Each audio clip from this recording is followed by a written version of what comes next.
2020 corona பெருந்தொற்றின் போது எல்லோரும் வீட்டின் உள்ளே இருந்தார்கள். முகக்கவசம் அணிவதும் தடுப்பூசி போடுவதும் கட்டாயமாக்கப்பட்டது. மக்கள் இரவு முழுவதும் கூட மொபைல் மீது தொடர்ந்து ஊட்டிக் கொண்டிருந்தார்கள். மக்கள் கடும் மன அழுத்தத்தில் இருந்தார்கள். தனது சிந்தனை போக்கையும் தொலைத்தார்கள். கரண் கே ஹோ என்னும் அம்மையார் குவாட்ஸ் செய்தி இதழில் ஃபைனான்ஸ் அண்ட் எக்கனாமிக் ரிப்போர்ட்டராக இருந்தார். இவர் மொபைல் மீது மொரட்டு உருட்டை தடுப்பதை நினைவூட்டும் பெண் என அழைக்கப்பட்டார்.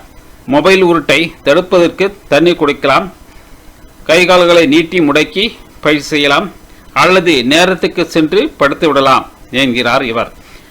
தொட்டு செய்யக்கூடிய பொழுதுபோக்கான சமையல், தோட்டக்கலை, களிமண் பொம்மை செய்தல் போன்றவற்றை செய்யலாம்.